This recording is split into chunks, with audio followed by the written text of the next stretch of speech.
This is DRF Race of the Day. Hi, everybody. Dan Illman, Mike Beer, the DRF Race of the Day for Saturday, December the 4th. Race number 10 at Aqueduct. Let's throw up the field for the prestigious Grade 1 Cigar Mile. $750,000 is the purse. It's a one-turn mile at the Big A. You can download free Formulator past performances on the Race of the Day event page at DRF.com. And you can play this race as well as the entire stakes-laden Saturday card at Aqueduct with your DRF Bets account. Mike, a field of 8 in here. You've got 2 horses coming off placings in Breeders' Cup races last month. You have a Travers winner in this race, and not one of those 3 horses is the morning line favorite. That honor goes to the New York bred American Revolution. Yeah, well, American Revolution may not have the credentials yet, but he's got the fast race, Dan. This is an interesting race. I don't think it's a great field, but I do think it's a very well-matched field. And if nothing else, there's a lot of potential in here. And the horses with potential are led by the morning line favorite. I'm really curious as to how this pace is going to play out. We'll throw up the Timeform US pace projector. Ginobili, the number 6, is a fast horse. We saw that 2 starts back sprinting in the Pat O'Brien. But I just have a feeling that Following C has to go, Mike. Gate to wire winner of the Vosburg, buried down inside last time in the Breeders' Cup Sprint. They can't afford to let a carbon copy of the Sprint happen in the Cigar. Yeah, I agree with you that Following C is probably going from the rail. I do expect Ginobili to be up close, though. I mean, overall, Dan, it's not like there's, a ton of speed in this race. So I don't necessarily feel like, Following C is at some kind of disadvantage being on the rail. I think he's going to go, and I think he can make the lead. We'll see what the others do in here, but I didn't think this race necessarily had to be run at a fast pace. Following C only beat 3 others when winning the Grade 2 Vosburg with a triple-digit Beyer speed figure, and then was dismissed at 20-1 in the Breeders' Cup Sprint, a race in which the big favorite Jackie's Warrior underperformed. Following C did not have a good trip in that race. Let's watch the Breeders' Cup Sprint right now. He broke from the rail in that race. He was in behind horses on the backstretch. Turning for home, he's down on the inside here, and you see he's got to alter course off the rail. I think at a key juncture on the turn, Mike, Following C lost a little bit of momentum, but he's running on at the end. Yeah, I mean, it's fair to say that he was a little unlucky in here. I don't know that he was going to win this race, Dan, but he, certainly got stopped at a key point there at the top of the stretch. He ran fine. His Vosburg 2-back was an, okay performance.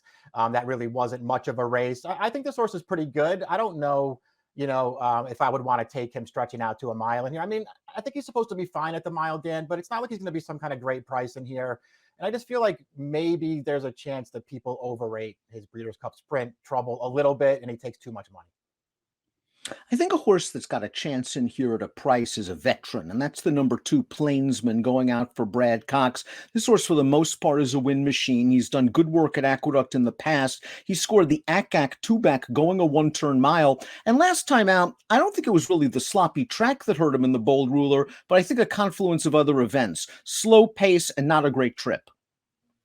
Yeah, I mean, I think those things might be true. I don't know well, I'll put it this way. It wasn't enough of an excuse to get me interested in him in here. But he did bobble at the start, first of all, of the Bold Ruler, and I think that left him out of position. And after that, he just, was behind horses and couldn't really improve at a crucial point in the race. I don't know. I won't hold that race against him. I thought his ACAC 2-back was good, and I guess it would give him a chance. It wasn't that great a field, Dan, and he got a perfect trip in that race. I just feel like in a lot of ways, this race is way tougher than that one. On the other hand, he's going to be a good price, and he likes to win races. And he is adaptable, I think, to any kind of pace scenario. He can get forward if it's slow. He can come from off of it if it's fast. American Revolution has been a revelation ever since switching to the Todd Pletcher barn, has won 3 of 4. Now, you could argue the only time he lost was the only time he was challenged. That was in the Grade 1 Pennsylvania Derby, where he faced 2 good 3-year-olds, Hot Rod Charlie and Midnight Bourbon, and he couldn't stay with them. But he bounced out of that race with this effort over a wet track in the Empire Classic. He blew these horses away. Older horses as well. He is a 3-year-old. American Revolution, 108 Beyer speed figure. This was the potential that he hinted at when we saw him win the Albany.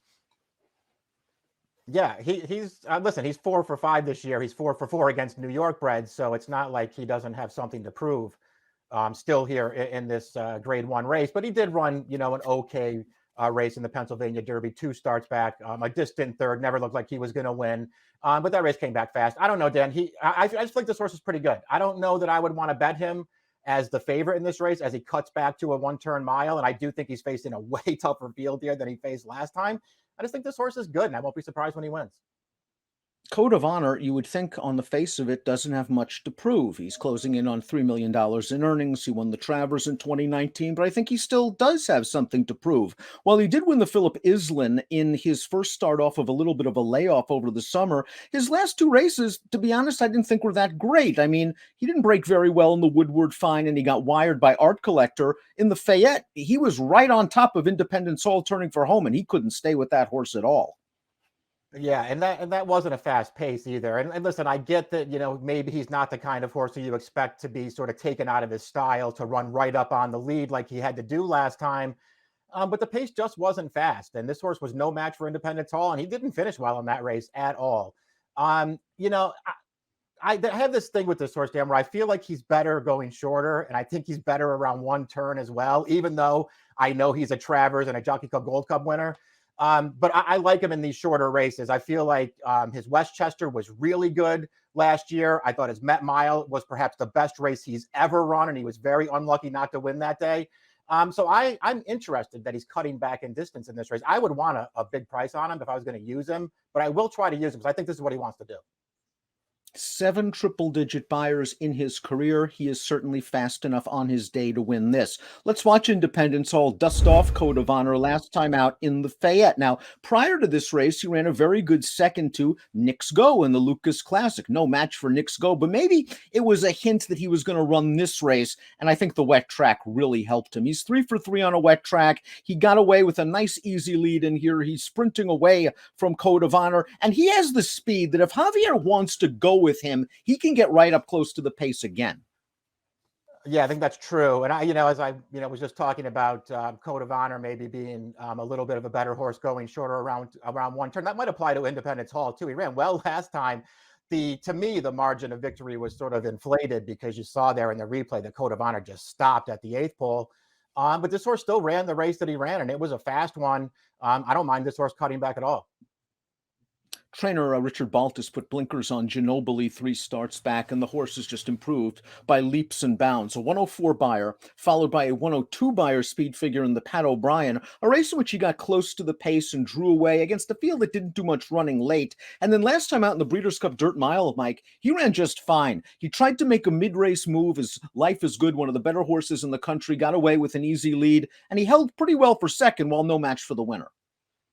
Yeah, no match for Life is Good, but Life is Good. There's an argument to be made. He's, maybe one of the best horses in the country right now. This horse was wide every step of the way in that Breeders' Cup. He was chasing, took a really good run, I thought, at the winner around the turn. It was just no match. I didn't think there was any disgrace for him to settle for second best in that spot. His prior 2 races, I thought, were both very good, Dan, and they were fast. And, he's one of the horses in here who has really good speed, and I expect him to be forward in here.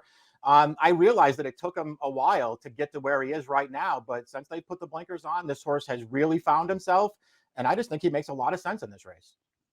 And I just feel a 1-turn mile is going to hit him right between the eyes. I think it's picture perfect for him. A horse that's won sprinting at 7 and has done very well at a 2-turn mile. Olympiad, the number 7, is one of those lightly raced horses with potential, a $700,000 yearling purchase. He's now 3, trained by Bill Mott, and he's never been off the board from 4 lifetime starts. Now, you can argue that the 105 buyer from 2 back, perhaps the infamous Baby Yoda race, maybe that's a little bit inflated, but he came back to score at Keeneland. He beat 2 next out winners. He did it with an easy trip on the lead.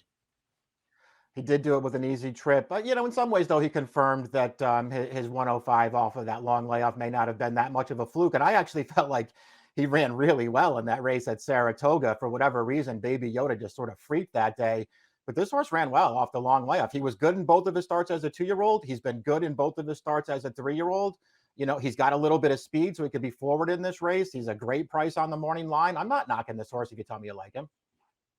Another son of Speightstown, another 3-year-old, is the number 8 Pipeline, 15-1 on David Aragona's morning line. This one goes out for trainer Chad Brown, stepping up in class off this effort.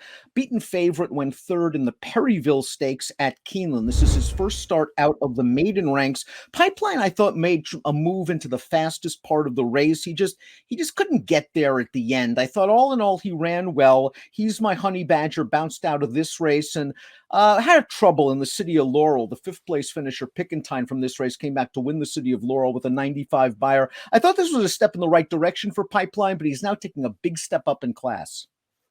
He is. He ran pretty well in here. The pace was fast. He was closer to that pace than either of the 1-2 finishers were. I didn't think it was, some kind of huge excuse for him, but maybe it cost him at the end of the race. He ran fine in there. I really liked his maiden win 2 starts back. That was a visually impressive race, and he paired up his 97 buyer there. So there's something there with this horse. I think this is a tough spot for him, but he's going to be a price, and there's something there.